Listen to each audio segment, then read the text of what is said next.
Hello बंधुगण, तुम्हारे YouTube चैनले सबको का स्वागत। मेरे जो नॉन बेंगली भाई बहन है जो व्यूअर्स आप लोगों का स्वागत है चैनल आप लोगों का है। देखो আমি গতকাল ভিডিওতে কতগুলো কথা বলেছিলাম, তার মধ্যে একটা বলেছিলাম যে প্যানেল সেগ্রিগেশন। আমি থাম্বনেলে দিয়েছিলাম যে প্যানেলটাকে সেপারেট করা, মানে 2016 এবং 2025 দুটো প্যানেলকে আলাদা করা। এর পেছনে দেখো দুটো ভ্যালিড লজিক রয়েছে। আমি কথাটা বা আওয়াজটা তুলছি একেবারে হাওয়ায় না, তোমাদের একটা এবং দুটো আমি তোমাদের কারণটা বলছি। প্রথমত হচ্ছে দেখো 2016 এবং 2025 দুটোর গেজেট কিন্তু আলাদা। 2016 এবং 2025 দুটোর গেজেট আলাদা, মানে কি রুলস আলাদা, রেগুলেশনস আলাদা, ক্রাইটেরিয়া আলাদা, প্রসেস মানে আলাদা। 2016 যেগুলো ছিল বা যা কিছু ছিল সেই অনুযায়ী কিন্তু 25-এ কিন্তু সেরকম কিছু নাই। গেজেটে কিন্তু সেরকম কিছু না, একটু হলেও ডিফারেন্ট, বেশ খানিকটা আলাদা। এরপরে কথা হচ্ছে যে যেহেতু 2016 এবং 2025 রুল চ্যালেঞ্জ যে কেসটা, যে মামলাটা অলরেডি উঠে বসে আছে এবং সুপ্রিম কোর্টে হিয়ারিংও আছে। আমি একটা শর্টসও গতকাল দিয়েছিলাম, আর এই রিগার্ডিং আমি একটা ভিডিও দিয়েছিলাম এবং অনেকগুলো কথা বলেছিলাম কোনো একটা ভিডিওতে, বেশ কয়েকটা আগের ভিডিওতে, যে রুল চ্যালেঞ্জড হয়েছে, রুলটা চ্যালেঞ্জড হয়েছে। 2025 এবং 2016 রুলটাকে চ্যালেঞ্জ করা হয়েছে এবং বলা হয়েছে যে 2025 রিক্রুটমেন্টে 2016 রুলকে ভায়োলেট করা হয়েছে বা 25-এর আলাদাভাবে, এরকম অনেক কিছু, অনেক জটলা কিন্তু পেকে আছে। এবং এই নিয়ে আমি প্রুফ কিন্তু দিয়ে রেখেছি বেশ কয়েকটা শর্টস এবং ভিডিওতে।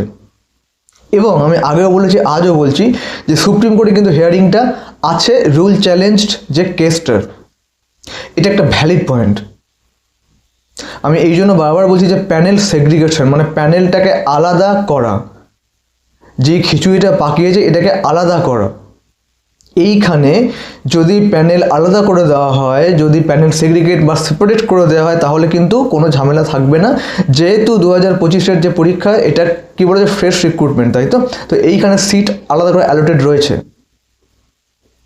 সেই হেতু যেহেতু মামলাটা হিয়ারিং সুপ্রিম কোর্টে রয়েছে রুল চ্যালেঞ্জড, এটা একটা গেল।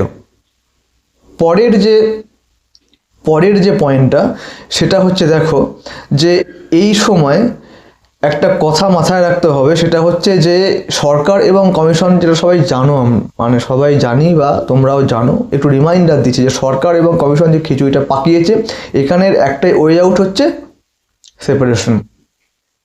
এইবারে বলি 10 মার্কস। 10 মার্কসটা যেহেতু 10 ফেব্রুয়ারি রয়েছে, তোমরা অনেকে কমেন্ট করেছো যে ফাইনাল রায়, দেখো এটা এক্সপেক্টেড, এটা অনেকটা স্ট্রংলি হোপফুল থাকাই যায় বা অনেকটা স্ট্রংলি আশা করাই যায় কি 10th ফেব কিন্তু একটা ভার্ডিক্ট দেওয়ার চান্স রয়েছে। এবং আমি গতকালও বলেছিলাম, আজও বলছি যে ভার্ডিক্ট এমনভাবে কেউ তোমরা বলেছো যে 10 মার্কস থাকবে, ইন্টারভিউর পরে অ্যাড হবে। আমার কথা হচ্ছে 10 মার্কস থাক, ইন্টারভিউর পরে অ্যাড হোক, কিন্তু আগে অ্যাড করে এই যে নোংরামিটা করেছে বা এই যে নাইনসাফিটা করেছে, এই যে ইনজাস্টিসটা করেছে, এটা যেন না হয়। তাহলে কি হবে, তাহলে যদি 10 মার্কস থাকে ঠিক আছে, সেটা কি, আমি তো ভগবান নই, আমি গেস করতে পারি যে একটা ভার্ডিক্ট দেবে এবং ভার্ডিক্টটা এমনভাবে দেওয়া উচিত যেখানে দুটো পাল্লা সমান থাকে, 2025-এর পাল্লা এবং 2016-এর যে পাল্লা যেন ব্যালেন্স থাকে, তাকেই ভার্ডিক্ট বলা হয়। ঠিক আছে, এইবার এখানে আমি একটা কথা বলি, যেটা হচ্ছে যে এখানে 10 মার্কস ইন্টারভিউ পরে অ্যাড হোক আগে হোক, ঠিক আছে, যেটা হয়েছে, কিন্তু কথা হচ্ছে যে এই 10 মার্কসের যে জায়গাটা, এইটা যেন বোঝেন, যেন বোঝা উচিত বা যেন বোঝেন এজি অ্যাডভোকেট জেনারেল, যেখানে কত ফ্রেশার্স যোগ্য 70, 68, 69, 67 পেয়ে বসে আছে। এই পয়েন্টের উল্লেখ হয়, এটা আমি ভগবানের কাছে কামনা করি এবং এটা যেন আসে উঠে। এই রেফারেন্সে অনেক কটা ভ্যালিড পয়েন্টও রয়েছে এবং প্রুফ রয়েছে। কেরালা কেস রয়েছে, রিসেন্টলি হরিয়ানা, যেটা 10 মার্কস বোনাসটাকে বাদ দিয়ে দিয়েছে, যে এটা এটাকে এন্টারটেন করা যাবে না, হরিয়ানা, পাঞ্জাব, এইগুলো। এছাড়াও ভারতবর্ষের আদার স্টেট, ইউপি, বিহার, এইসব জায়গায় যে পরীক্ষাগুলো হচ্ছে সেখানে কিন্তু অনলি মেরিট লিস্ট হয় কিসে, এক্সাম যে পেপার কে কত পেয়েছে তার উপরে। এখানে একাডেমিক্স থাকে না, ইন্টারভিউ থাকে না, ভাইভা থাকে না, কিচ্ছু থাকে না, ওই ফাইনাল মেরিট লিস্ট ওটাই থাকে। যারা তোমরা বাইরে এক্সামগুলো দাও বা দিয়েছো খুব ভালো করে জানো। যেমন রিসেন্টলি বিহার আবার বের করেছে কিন্তু TRE 4 বের করেছে, চতুর্থ ধাপ। সেখানে 1 লাখ ভ্যাকেন্সি দেখানো হয়েছে এবং ওরা নেবে। ঠিক আছে, পশ্চিমবঙ্গের সামনে ভোট হয়ে যে কাজগুলো করছে, হ্যাঁ। আর বিহার মানে অদ্ভুত সুন্দরভাবে, শুধু আজকে বলছি বলে আজকে না, অনেক আগে থেকেই প্রচুর, তোমরা জানো বা আমি তো আপডেট দিয়ে দিচ্ছি আজকে, যে প্রচুর বাঙালি যাদের অ্যাসপিরেশন যে স্কুল টিচার, সব বিহারে কিন্তু জয়েনিং, এবং সব বিহারে আছে, 1 বছর চাকরিও হয়ে গেল ওদের। তো সেক্ষেত্রে যেখানে ভারতবর্ষের মানে যারা এটাকে নিয়ে ভাবছে, তারা যেখানে এটাকে বাদ দিচ্ছে, হ্যাঁ, কেরালা বলো, হরিয়ানা বলো, পাঞ্জাব বলো, বিহার বলো, মানে সব কটা, সেখানে পশ্চিমবঙ্গ এটাকে এন্টারটেন করছে। ঠিক আছে, করুক, আমি এর এগেনস্টে যাচ্ছি না, ঠিক আছে, চলো। কিন্তু এখানে আবার একটা পয়েন্ট আছে তো, যে এক্সপায়ারি অফ প্যানেল, যেটা সবাই জানো। আমি একটা শর্টস এই আজকেই দেখো দিয়ে রেখেছি শর্টসটা, যে প্যানেল অফ এক্সপায়ারি জিনিসটা কি। প্যানেল প্রকাশিত হওয়ার পর first counselling, second counselling, third maybe, ঠিক আছে, তারপরে সবকটা কাউন্সেলিং কি হয়েছে, সব প্যানেল বহির্ভূত। এই জন্য এই অ্যাঙ্গেল থেকে টেন্টেড বলা হয়েছে, যারা ঢুকে বসে আছে অলরেডি। এগুলো আমি বলতে চাইছি না, সবাই সবটা জানো, আজকে ডেটে সোশ্যাল মিডিয়া দৌলতে ছেড়ে দাও।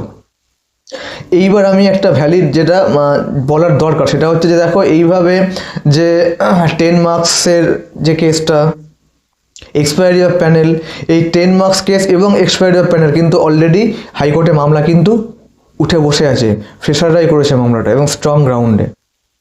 হয়তো তোমরা জানো, বা যারা জানো না আমি বলে রাখছি, যে 10 মার্কস এবং এক্সপায়ারি অফ প্যানেল হাইকোর্টে মামলা আছে, একদম পুরো গ্রাউন্ড ওয়াইজ গেল।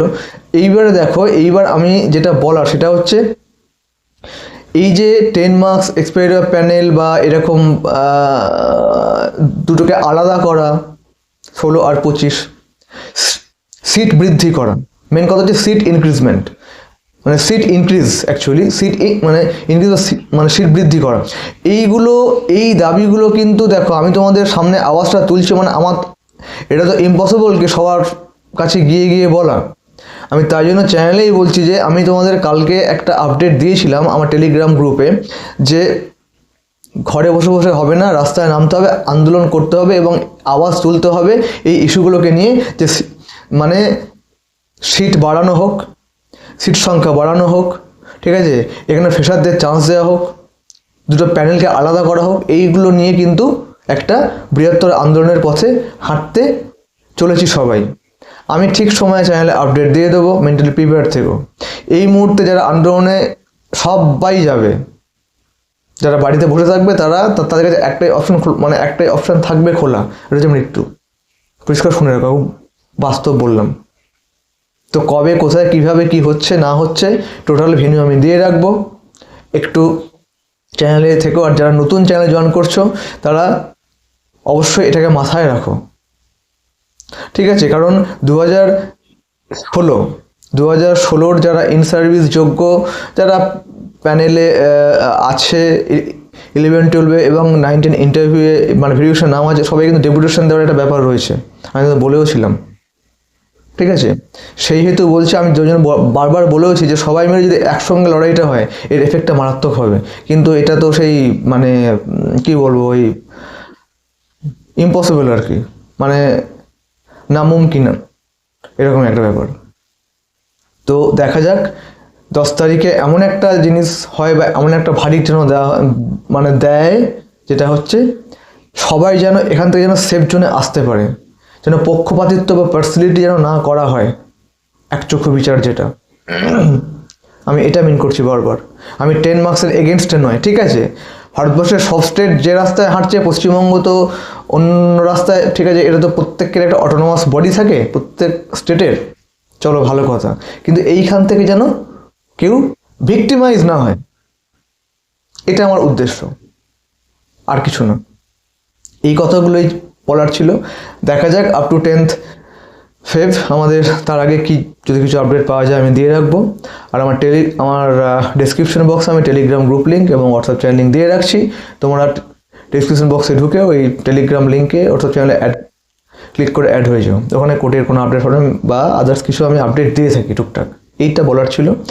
আর এই মুহূর্তে যেটা তোমাদের মনে বারবার কোশ্চেন হবে যে রি এক্সাম বা হাবিজাবি, এইগুলো হওয়ার চান্স খুব কম, আমি অ্যাডভান্স বলে রাখলাম, কারণ তোমরা কমেন্ট এগুলো করে বসবে। আর বাকি দেখা যাক জলটা কতদূর গড়ায়, ঠিক আছে। আবারও বলে রাখছি যে 10 মার্কস এবং আমাদের এক্সপায়ার প্যানেল হাইকোর্টে কেস রয়েছে, রুল চ্যালেঞ্জ 16 ভার্সেস 25 সুপ্রিম কোর্টে হেয়ারিং রয়েছে। তার আগে আমাদের দাবিটা রয়েছে, কতগুলো দাবি, এবং এই নিয়ে আন্দোলনের রাস্তায় হাঁটতে চলেছি। খুব শীঘ্র আমি আপডেট দিয়ে রাখবো, এটুকুনি। ওকে, বি পজিটিভ।